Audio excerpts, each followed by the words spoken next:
So hello guys, स्वागत है आपका फुल स्टैक डेवलपमेंट कोर्स में। एंड आज के वीडियो में हम लोग देखेंगे कि कंपोनेंट क्या होता है, किस तरह से हम लोग जो है कंपोनेंट का यूज़ कर सकते हैं।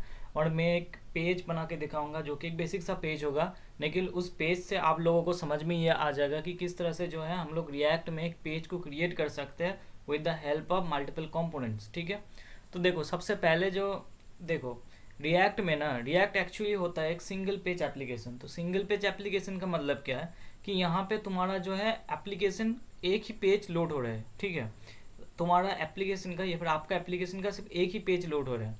एंड उस पेज में जो है डोम के मदद से रिएक्ट जो है चेंजेस कर रहे हैं। जैसे कि देखो यहाँ पे index.html, तो जब हम ब्राउज़र में हमारी एप्लीकेशन को खोलते हैं तो यहाँ पे सिर्फ और सिर्फ index.html ही लोड होता है। ठीक है, तो यहाँ पे देखो, अगर आप देखोगे अच्छे से तो मैं इन सब को एक काम करता हूँ, हटा देता हूँ। देखो, तो जब हम React.js को ओपन करते हैं तो ब्राउज़र में सिर्फ और सिर्फ ये index.html पेज ही लोड होता है।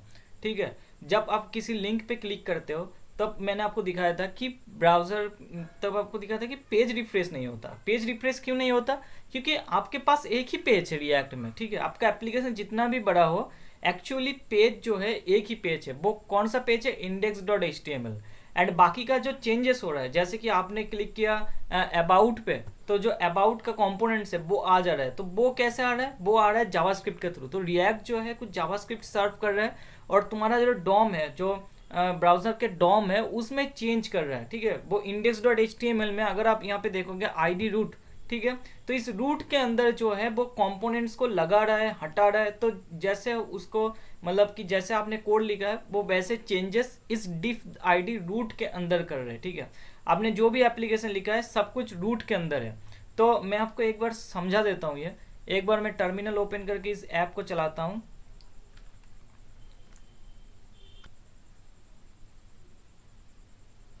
तो देखो यहाँ पे जो है हमारी ये एप्लीकेशन है। अब अगर मैं इसको इंस्पेक्ट करूँ या फिर व्यू पेज सोर्स करूँ तो देखो यहाँ पे ये हमारा जो index.html का पेज है वही लोड हुआ है। एंड यहाँ पे देखो हमने जो कोड लिखा है ना, div id रूट, तो इस रूट के अंदर देखो कुछ नहीं है। तो हमने जो यहाँ पे लिखा है ये वाला पोर्शन, ये जो है इस रूट के अंदर आ रहा है। अगर आप इंस्पेक्ट करोगे, ठीक है, अगर आप इंस्पेक्ट करोगे एंड इंस्पेक्ट करके अगर आप देखोगे बॉडी के अंदर, ये देखो डिफ द रूट के अंदर देखो हमारा जो ऐप नाम का हमने कंपोनेंट बनाया था वो रूट के अंदर आ चुका है।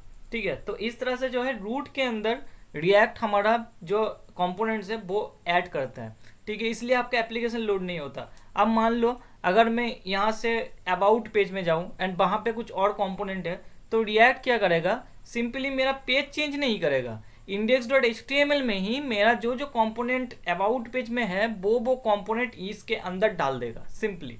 ठीक है, अब अगर यहाँ पे index.js पे देखो तो देखो यहाँ पे रिएक्ट डॉम, ठीक है, क्रिएट रूट, और देखो get element by ID root, तो वहां से वो रूट को उठा रहा है एंड उसके बाद रूट के अंदर जो है हमारा ऐप को रेंडर कर रहा है। ठीक है, तो चलो चलते हैं नेक्स्ट पेज जो है फुल पेज रिएक्ट में हम लोग क्रिएट करते हैं। तो सबसे पहले देखो ये जो हमने टैब ओपन किए इसको हम लोग क्लोज कर देते हैं। उसके बाद जो है SRC के अंदर हम लोग एक लेते हैं पेज नाम का फोल्डर, ठीक है, पेजेस नाम का फोल्डर, और एक लेते हैं हम लोग कंपोनेंट नाम का फोल्डर, कंपोनेंट नाम का फोल्डर। तो कंपोनेंट्स में जो है हमारा जो छोटे छोटे कंपोनेंट्स बनेंगे वो कंपोनेंट रहेंगे एंड पेज में जो है हमारा एक पूरा पेज रहेगा। ठीक है, तो सबसे पहले जो है ये पेज को बनाते हैं। तो पेज के अंदर हम लोग एक लेते हैं home.jsx, ठीक है, home.jsx ले लिया हमने। उसके बाद ये जो रिएक्ट का बॉयलर प्रिंट है वो हमने यहाँ पे लिख दिया। अगर आप सोच रहे हो कि ये कैसे आ रहा है, तो मैं यहाँ पे एक्सटेंशन का यूज़ कर रहा हूँ। वो एक्सटेंशन अगर मैं आपको दिखाऊँ तो दैट ES7 रिएक्ट रिडैक्स, ठीक है, ये वाला एक्सटेंशन आप लोग डाउनलोड कर लेना एंड उसके बाद VS कोड में इंस्टॉल कर लेना। तो जो मेरा यहाँ पे जो यहाँ पे मेरा सजेशन आ रहा है, या फिर मैं यहाँ पे जो टाइप किया है RFC एंड मेरा रिएक्ट का बॉयलर प्रिंट आ चुका है, तो ये आपके भी आ जाएगा, आपका जो कोड है वहाँ पे भी आ जाएगा। तो देखो हमने एक होम नाम का कंपोनेंट बना लिया जो कि हमारा बेसिकली एक पेज है एंड इधर हम लोग क्या करेंगे, एक h1 लिख देते हैं अभी के लिए, एंड इसको लिख देते हैं दिस इज होम पेज, ठीक है, वेरी नाइस। एंड इसको क्या करेंगे, हम लोग ऐप के अंदर जाएंगे एंड ऐप के अंदर इस पेज को इंपोर्ट करेंगे। तो इंपोर्ट होम करेंगे, तो देखो होम को हम लोग इंपोर्ट कर लिया। अब इंपोर्ट करने के बाद ये जो ऐप के अंदर हम लोग इसको काम करते हैं, इसको रिटर्न के अंदर एक जो है रिएक्ट का फ्रेगमेंट यूज़ कर रहे हैं, तो इसको कहते हैं रिएक्ट फ्रेगमेंट, ठीक है। तो रिएक्ट फ्रेगमेंट क्या होता है कि अगर हम लोग मल्टीपल कंपोनेंट्स को एक साथ यूज़ करते हैं तब हम रिएक्ट फ्रेगमेंट का यूज़ करते हैं। जैसे कि हम यहाँ पे होम यूज़ कर रहे हैं, अब होम के नीचे और भी कुछ कंपोनेंट हो सकता है, तो इसलिए हम लोग जो है फ्रेगमेंट का यूज़ कर रहे हैं। अगर फ्रेगमेंट का यूज़ आप लोग नहीं करते हो तो यहाँ पे एरर आ सकता है, ठीक है। तो चलो देखते हैं हमारा ऐप में कुछ एरर है कि नहीं, या फिर ऐप ठीक ठाक काम कर रही है या नहीं। This is home page, okay. तो यहाँ पे हमने ऐप को 2 बार इंपोर्ट किया था, इसलिए 2 बार आ चुका है। तो देखो दिस इज़ होम पेज, तो हमारा होम पेज जो है वो रेंडर हो रहा है, ओके। तो नेक्स्ट हम लोग क्या करेंगे, हम लोग चलेंगे बुलमा पे, ठीक है। हम यहाँ पे बुलमा CSS का यूज़ करेंगे अभी के लिए, कि मैं आपको बेसिक से एक पेज बना के दिखाना चाहता हूँ। Bulma CSS will be good option for this. And कोई बात नहीं, बूटस्ट्रैप का यूज़ भी कैसे करेंगे वो हम सीखेंगे बाद में। तो चलते हैं ओवरव्यू में, स्टार्ट में चलते हैं। स्टार्ट के अंदर मैं क्या करूँगा, यहाँ पे स्टार्टर टेम्पलेट के अंदर मैं ये सिंपली ये CSS का लिंक कॉपी कर लूँगा एंड इसको क्या करूँगा, index.html में आऊँगा एंड यहाँ पे पेस्ट कर दूँगा। तो इस तरह से जो है हम बुलमा का CSS ऐड कर सकते हैं, ठीक है। एंड इसके बाद क्या करूँगा, मैं यहाँ पे कंपोनेंट फोल्डर के अंदर एक पेज बनाऊँगा, एक कंपोनेंट बनाऊँगा जो कि होगा हमारा navbar, ठीक है, navbar.jsx। एंड इसको भी लगा देते हैं इस तरह से, ठीक है, ओके। अब क्या करना है, अब चलते हैं navbar में, कंपोनेंट के अंदर यहाँ पे मेनू, तो बहुत ही सुंदर सा मेनू देता है बुलमा CSS। नहीं मेनू नहीं, navbar चाहिए हमको, navbar। ओके, तो देखो ये वाला navbar हमको चाहिए। सिंपली कोड को यहाँ से कॉपी कर लेते हैं, ठीक है। कोड को कॉपी करके यहाँ पे पेस्ट कर देते हैं।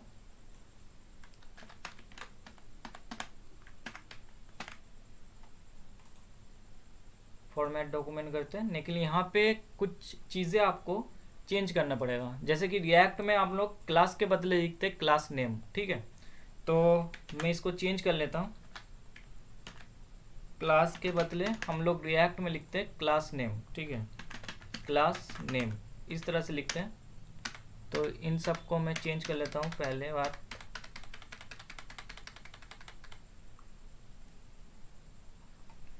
ओके, चेंज कर लिया हमने, क्लास से क्लास नेम कर लिया सबको। इसके बाद देखो जो img है वो img को हम लोग रिएक्ट में हम लोगों को क्लोज करना पड़ता है, ठीक है, img टैग को क्लोज करना पड़ता है। तो img टैग को यहाँ पे क्लोज कर लिया, और कहाँ पे img है, HR टैग है, इसको भी क्लोज करना पड़ेगा क्योंकि रिएक्ट में हमको सब टैग क्लोज करना पड़ता है, ठीक है। हो गया, सेव कर लेते हैं इसको। तो navbar को क्या करेंगे, हम लोग होम पेज के अंदर या फिर होम कंपोनेंट के अंदर इंपोर्ट करेंगे, इंपोर्ट navbar, ठीक है, इंपोर्ट navbar। एंड यहाँ पे जो है रिएक्ट फ्रेगमेंट का यूज़ करेंगे, फ्रेगमेंट के अंदर हम लोग navbar को लगा देंगे। तो चलो ब्राउज़र पे चलते हैं, देखते हैं, यस काम कर रहा है हमारा, लेकिन यहाँ पे कुछ मार्जिन सा आ गया है। ये किस लिए आया है, लेट्स, तो ओके ये नीचे आ रहा है। तो एक काम करते हैं, इसको डिस्प्ले फ्लेक्स कर देते हैं। तो navbar में चलते हैं एंड देखो रिएक्ट में आप लोग स्टाइल कैसे ऐड कर सकते हो। अगर आपको नैप में स्टाइल लगाना है तो आप 2 काम कर सकते हो। एक तो है आप इस तरह से लगाओ, ठीक है, विथ अब जो हमारा विथ है दैट विल बी, मैं एक काम करता हूँ, स्क्रीन को थोड़ा सा बड़ा कर देता हूँ, ठीक है। जो विथ है दैट विथ नहीं, इसको डिस्प्ले करना पड़ेगा, डिस्प्ले फ्लेक्स, ठीक है। डिस्प्ले फ्लेक्स करेंगे तो ये आ जाना चाहिए ठीक ठाक से, हाँ आ गया। तो इस तरह से जो है हमने एक नैप कंपोनेंट क्रिएट किया। अब उस नैप कंपोनेंट को जो है हमने होम के अंदर यूज़ कर लिया, ठीक है। अब अगर यहाँ पे 2 पेजेस होता, ठीक है, अगर आप यहाँ पे 2 पेजेस होता तो हम क्या करते, नैप बार को हम दो बार लिखते, नहीं लिखते, हम लोग नैप बार का जस्ट कंपोनेंट लेते और जो लाइक अगर यहाँ पे अबाउट डॉट जेसन नाम का एक पेज होता है एंड उसमें नैप बार की ज़रूरत होता है, तो हम नैप बार कंपोनेंट को लेते हैं एंड वहाँ पे लगा देते हैं। तो इससे क्या होगा, हम कोड कम लिख रहे हैं, ठीक है। उसके बाद एक काम करते हैं, चलते हैं यहाँ पे एंड कारूसेल उठाते हैं यार, देखते हैं कारूसेल है कि नहीं। कारूसेल तो नहीं है, तो एक काम करते हैं, आपका प्रॉब्लम है मेरा नहीं। तो चलो जाते हैं हीरो में एंड यहाँ से ये वाला जो हीरो है वो उठा लेते हैं, ये वाला सेक्शन यहाँ से कॉपी कर लेते हैं। कॉपी करने के बाद हम लोग क्या करते हैं, कंपोनेंट के अंदर और एक पेज क्रिएट करते हैं जो कि होगा हमारा हीरो डॉट जेएसएक्स, सॉरी, और एक कंपोनेंट क्रिएट करते हैं एंड यहाँ पे लिखते हैं बेसिकली जो हमने कॉपी किया है उसको पेस्ट कर देते हैं। यहाँ पे फ्रेगमेंट लगाने की ज़रूरत नहीं है क्योंकि हम लोग यहाँ पे जो है कंपोनेंट का तो यूज़ नहीं कर रहे हैं, ठीक है, सिंपली एचटीएमएल का यूज़ कर रहे हैं। एंड इन सब में हम लोग क्लास नेम लिख देते हैं,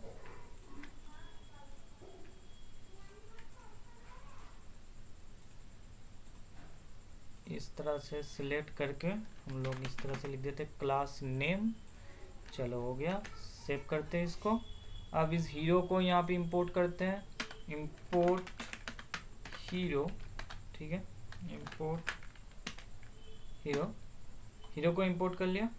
हीरो को इंपोर्ट करने के बाद यहाँ पे लिखते हैं hero, okay.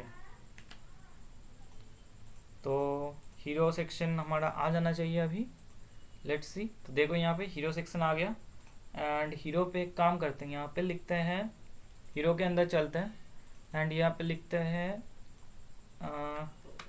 Welcome to React block, okay. And यहाँ पे मैं लिखते हैं लर्न रिएक्ट विथ डेवलपर सोए।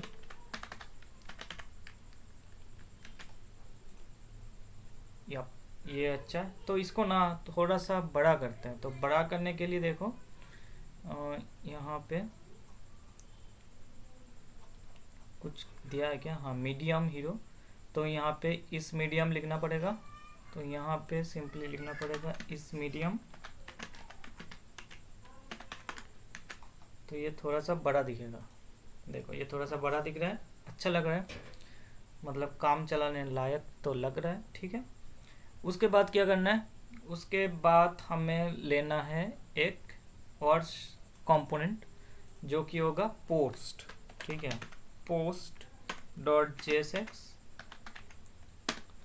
पोस्ट के अंदर हम लोग लिखते हैं RFC, ठीक है। यहाँ पे क्या लिखेंगे, यहाँ पे लिखते हैं div क्लास नेम पोस्ट, और यहाँ पे एक जो है H1 लेते हैं, H2 लेते हैं एंड इसको लिखते हैं ब्लॉक पोस्ट। सेव करते हैं इसको, क्लास नेम लिखते हैं टेक्स्ट सेंटर।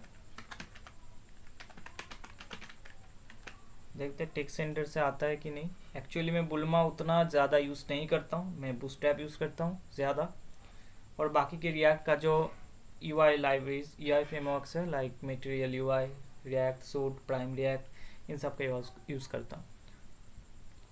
ओके, तो चलते हैं होम डॉट जेएसएक्स पे, इंपोर्ट पोस्ट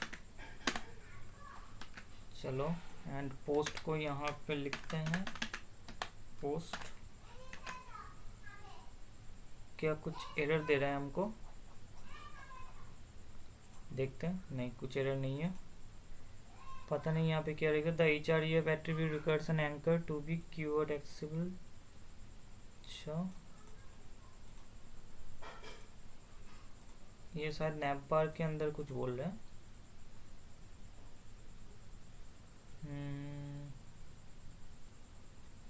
ठीक है, इसको बाद में देखते हैं, अभी तो काम हो रहा है। ठीक है, तो पोस्ट के अंदर आप हम क्या करेंगे, कार्ड्स ऐड करेंगे। तो चलो देखते हैं, बुल्मा के अंदर कार्ड्स कंपोनेंट के अंदर होएगा ये कार्ड।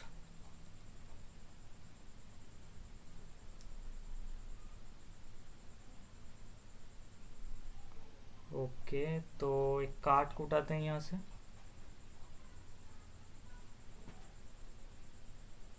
ये वाला जो कार्ड है इसको उठाते हैं। ठीक है, कॉपी करते हैं एंड एक काम करते हैं और एक कंपोनेंट यहाँ पे ले लेते हैं जो कि होगा कार्ड डॉट JSX नाम से। एंड यहाँ पे हम लोग इसका यूज़ करते हैं। तो कार्ड को यहाँ पे लगा देते हैं और मैं डॉक्यूमेंट करते हैं। तो देखो यहाँ पे जो पहला काम करना है हमको वो है क्लास को क्लास नेम से चेंज करना है। तो करते हैं भाई।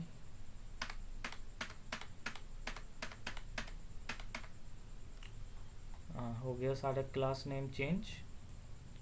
अब क्या करना है, देखो यहाँ पे इमेज को क्लोज करना है। उसके बाद यहाँ पे और एक इमेज है, इसको भी क्लोज करना है। यहाँ पे BR को क्लोज करना है। तो that's good now right now. And इस कार्ड को क्या करेंगे, हम लोग पोस्ट के अंदर लिखेंगे। ठीक है, पोस्ट के अंदर इस कार्ड को इंपोर्ट करेंगे एंड सिंपली यहाँ पे इस कार्ड को यूज़ करेंगे। तो काम करते हैं, यहाँ पे एक डिव ले लेते हैं, डिव क्लास। चलो यहाँ पे कार्ड को यूज़ करके देखते हैं पहले कैसा लग रहा है अभी।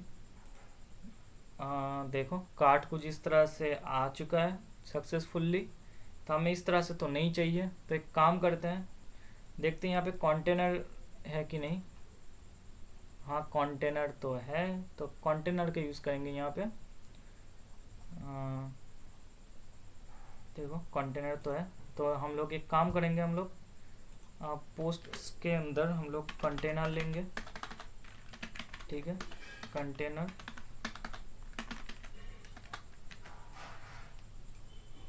तो ये थोड़ा सा, हाँ ठीक है। अब क्या करेंगे हम लोग, अब ग्रीट देखते हैं कि ग्रीट किस तरह से करते हैं बुल्मा में। चलते हैं लेआउट पे। लेआउट पे तो नहीं मिलेगा, ये कॉलम्स के अंदर देखते हैं। कॉलम्स के अंदर रिस्पॉन्सिवनेस के अंदर देखो यहाँ पे ग्रिड आ चुका है। ओके, तो ग्रिड कुछ इस तरह से लिखते हैं, नेस्टिंग गैप। चलो नेस्टिंग पे देखते हैं। ओके,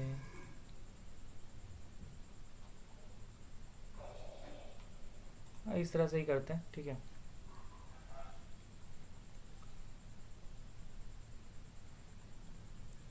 तो यहाँ पे काम करते हैं, यहाँ पे ना एक डिव ले लेते हैं, डिव क्लास नेम कॉलम्स। ठीक है, एंड इसके अंदर और एक डिव लेते हैं, क्लास नेम लेते हैं जो कि होगा कॉलम।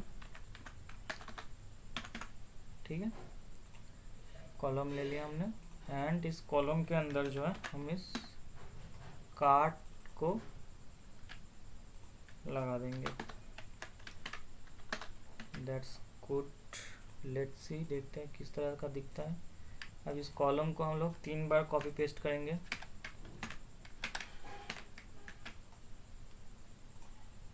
देखो ये आ चुका है, कूल दिख रहा है राइट। एंड ये जो H1 है इसको थोड़ा से स्टाइल करते हैं, स्टाइल इसको करते हैं टेक्स्ट अलाइन सेंटर। सबसे पहले टेक्स्ट अलाइन सेंटर, उसके बाद यहाँ पे करेंगे फॉन्ट साइज। देखो CSS कैसे लिखते हैं हम, यहाँ पे एक चीज़ ख्याल करो। देखो टेक्स्ट अलाइन को किस तरह से लिख रहे हैं हम इस तरह से CSS में लिखते हैं ना, इस तरह से लिखते हैं टेक्स्ट उसके बाद अलाइन। लेकिन हम जब रिएक्ट पे ये CSS लिखते हैं तो इस तरह से लिखते हैं, ठीक है। रिएक्ट पे नहीं, जब हम JSX के अंदर CSS लिखेंगे तब हम इस तरह से लिखेंगे टेक्स्ट, और उसके बाद कोई स्पेस नहीं, ये को हम लोग कैपिटल लिख रहे हैं, ठीक है। टेक्स्ट लाइन सेंटर हो गया, उसके बाद कॉमा देना है आपको, कॉमा देके आपको लिखना है फॉन्ट साइज। तो इसका फॉन्ट साइज अभी के लिए 20px रखते हैं, 20px सेव कर दें। तो मैं चाहता हूँ कि आप भी मेरे साथ ये जो पेज में बना रहा हूँ इसको आप बनाओ, ठीक है। 20px क्यों नहीं ले रहा ये, 20px 30px लेते हैं, हाँ ले रहा है, ठीक है। उसके बाद इसका फॉन्ट वेट देते हैं कुछ, फॉन्ट वेट जो कि होगा हमारा 700, एंड उसके साथ साथ थोड़ा सा पैडिंग देंगे, पैडिंग टॉप देंगे, थोड़ा सा padding top 20px and padding bottom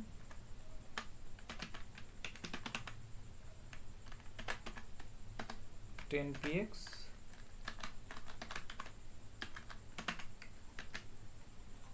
तो लेट्स सी, ये कूल लग रहा है, ठीक है। अब यहाँ पे आप कुछ पिक्चर ऐड कर सकते हो, मैं यहाँ पे पिक्चर अभी के लिए ऐड नहीं कर रहा, तो इन सबको चेंज कर लेते हैं, ठीक है। आप चेंज कर लेना, एंड चेंज करके अच्छे से जो है ब्लॉग पेज बना लेना, ठीक है। अब देखो यहाँ पे मैंने एक बार कार्ड का कोड लिखा है, एंड उस कार्ड के कोड को हम लोग एक कंपोनेंट में डाल दिया है कार्ड नाम का, एंड 3 बार यूज़ कर ले, ठीक है। तो इस तरह जो है हम रिएक्ट में कंपोनेंट को लिखते हैं, कंपोनेंट को बार बार रीयूज़ करते हैं।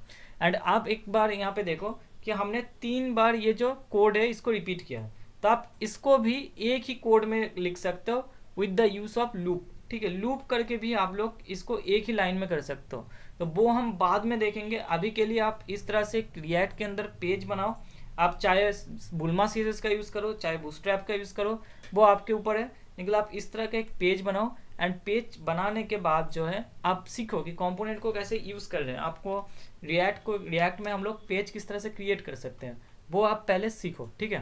तो जब ये इतना सा बना लिया तो एक फूटर भी बना लेते हैं यार। तो देखते हैं बुल्मा में फूटर का कोई कंपोनेंट है कि नहीं, लेआउट में चलते हैं, फूटर का कंपोनेंट तो है, फूटर में चलते हैं।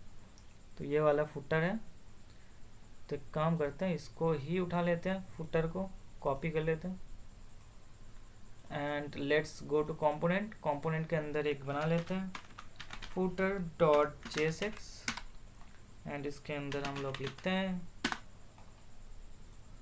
एंड इसके अंदर फुटर का कोड लिख के फॉर्मेट डॉक्यूमेंट कर लेते हैं। क्लास के जगह हमको लिखना है क्लास नेम,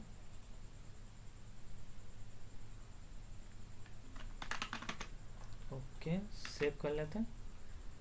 एंड इस फुटर का यूज़ हम लोग करेंगे होम के अंदर, तो होम के अंदर चलेंगे, इंपोर्ट करेंगे फुटर फ्रॉम,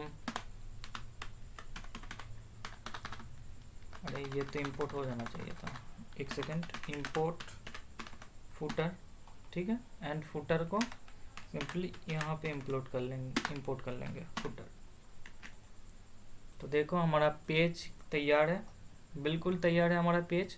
तो इस तरह से जो है हमने एक बेसिक सा पेज बनाया इन रिएक्ट, ठीक है। आप भी इस तरह से पेज एक बनाओ, उसको और भी सुंदर बनाने की कोशिश करो, ठीक है। यहाँ पे आप इमेज ऐड करो, यहाँ पे इमेज ऐड करो, जो मैंने ऐड नहीं किया है, फुटर अच्छे से बनाओ। एंड जो है आप लोग पहला अपना रिएक्ट का पेज बनाओ और लिंक्डइन पे पोस्ट करो, ट्विटर पे पोस्ट करो कि हमने रिएक्ट के अंदर सक्सेसफुली एक पेज बना लिया है, ठीक है। तो इस वीडियो को लाइक करो, चैनल को सब्सक्राइब करो बाकी के रिएक्ट सीखने के लिए। तो चलते हैं और मिलते हैं आपसे और एक नए वीडियो में, तब तक के लिए गुड बाय।